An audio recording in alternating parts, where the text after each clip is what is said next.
How's it going, NSX lovers? My name's Sam. I'm starting this blog because it seems as though for a lot of NSX fans like myself out there, it doesn't seem like there's very many really informational or just fun blogs out there for NSXs. Welcome to the land of the rising sun. I'm blogging from Aomori, Japan, which is the northernmost part of the main island of Japan, the Honshu Island. As you can see behind me, this is my orange first generation NSX. It's a Honda that I bought here in Japan, so don't mind the kids running by. So anyways, let's go over the car a little. Okay, so in the front here, on the front you'll notice the carbon fiber lip sticking out there. Now what that actually is the NSXR front under tray. It extends all the way up until underneath the dash, and right at the edges where it meets the fender wells, it has little rubber fins, and the rubber fins are there to help guide the air straight down underneath the car to keep it from hitting or to keep it from getting up into the wheel wells and causing turbulence. With the second generation upgrade in the front, I got the ABS system as well. There's some other upgrades I'm going to be doing this winter time, one of which will be a reverse mount hood, which means I got to move this latch to the back somewhere to mount it to the rear of the hood, as well as a V-mount radiator. It won't be a full 45 degrees, it'll probably be closer to 35, but with that latch removed out of the way, I can fit a shorter radiator in there and fit it at an angle. That's one thing that I'm planning this winter, as well as with the reverse mount hood. I'm also having a fabricator at a local shop that's going to fabricate this fender that's fiberglass to go with the hood.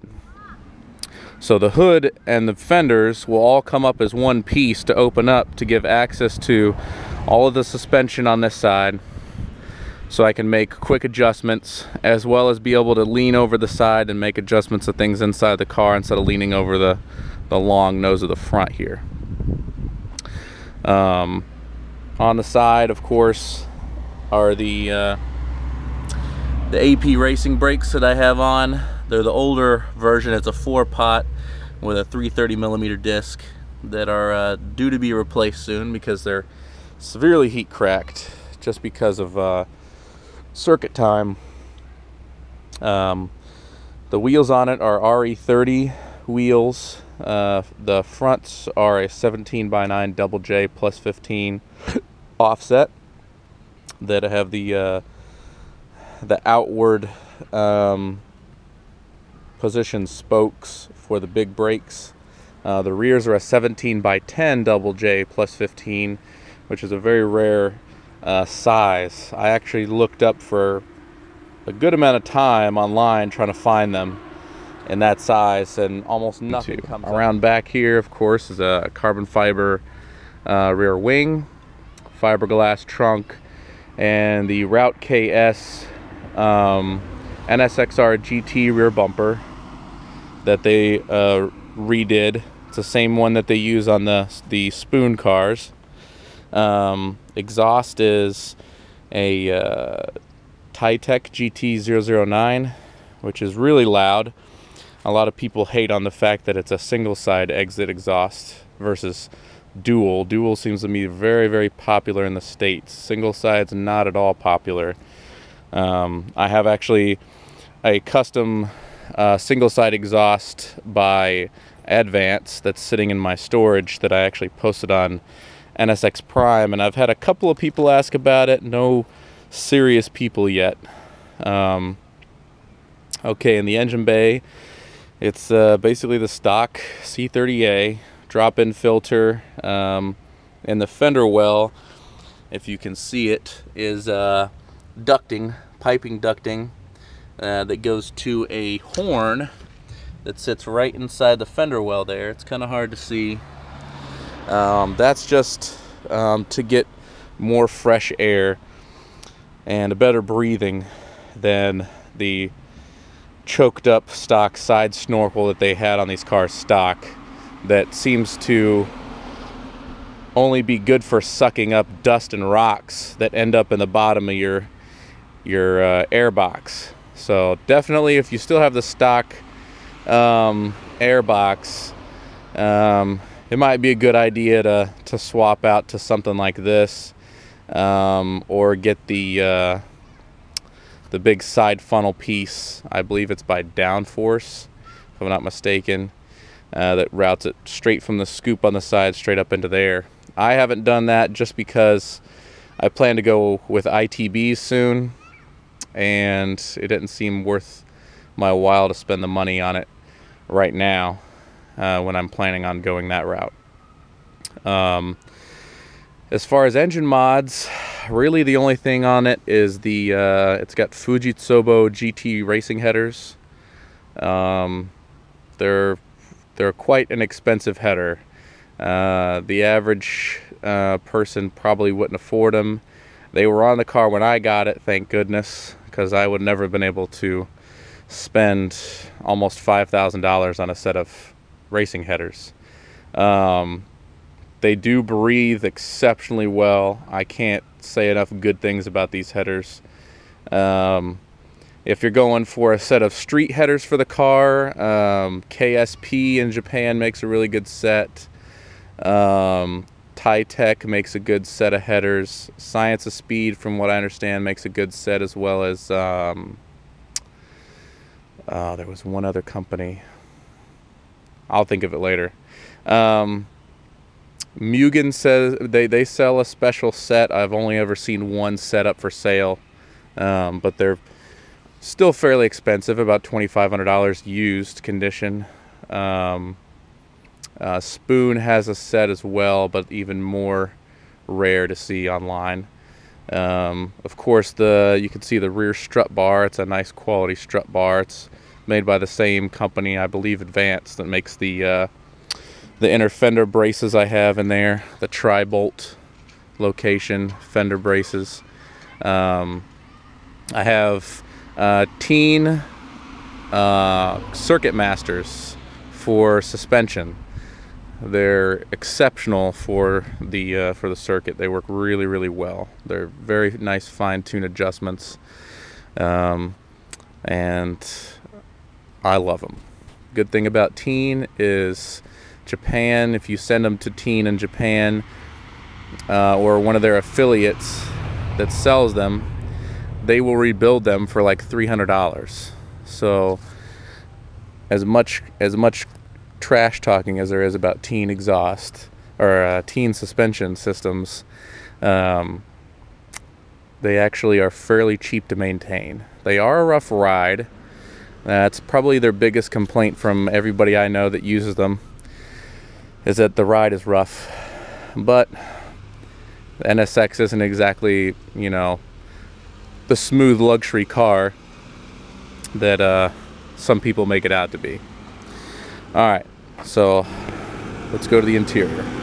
Alright, well, on the inside of the car, you can kind of see from the first look that there's some panels missing. The door panel is still here. However, if you look further inside, you'll notice in the back here there's no paneling behind the seats. There's no paneling at all in the roofing, the A-pillars, B-pillars. The passenger side door has a mock-up panel on it made of sheet metal to mock up the size that I need for the Kevlar door panels I'm replacing it with. The stock door handles actually are going to be replaced with little K-car door handles that are really small and flush mount to save on some space and kind of make it more flow better a little bit. The door window switches are actually going to be mounted here in the center. This I haven't decided what to do with yet. I'm either going to swap it out for the lighter NSXR box door here, or just make a Kevlar panel for that. This piece I'm going to maybe this winter time custom fabricate out of Kevlar to match the door panels, as well as the undercover panel here, and one that's just going to fill that hole over there where the glove box used to be. I actually have a set of very rare racing seats that are going to go in here. They're Abflug racing seats. They're bucket Kevlar back seats. I've never seen another set in a car ever. I happened to snag them off of Yahoo Auctions fairly cheap recently, so I'm pretty excited about those. Here on the dash is a carbon fiber dash surround. It's got the updated speedo for 300 kilometers per hour. Here for the steering wheel, it's got a very nice quick disconnect. Now the reason why I like this is because it's very low profile. You're less likely to hit it while racing or anything like that, and it looks a lot less gaudy, and when people look at it actually are not always going to know that it's a quick disconnect hub. So if they break into your car and well, that really doesn't matter if it's the wheel's still on it now, does it? Okay, so put that back on there. All right, well, let's start her up so you guys can hear.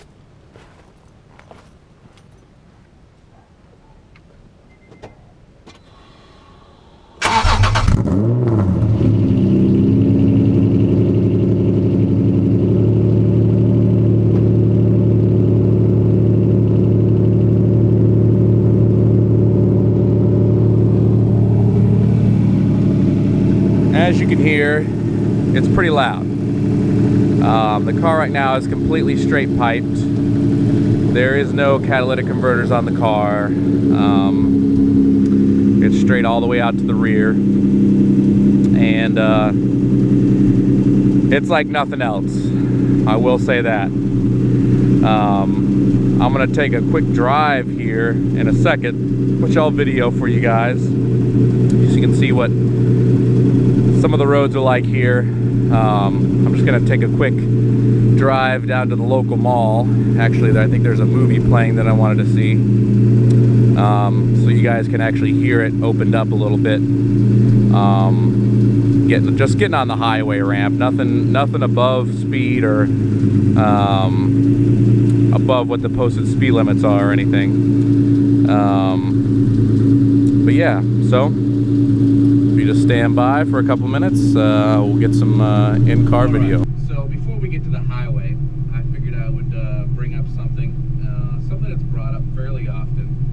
A lot of NSX drivers have complained about this. I myself have had it happen at least once, if not several times already, and that is the oil pressure gauge. The oil pressure gauge on the stock NSXs, over time, it just wears out.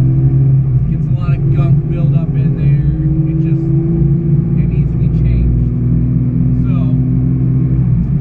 one option is you can go the route of getting an aftermarket one that bolts on. You get like a fuel filter adapter plate to put in an oil cooler.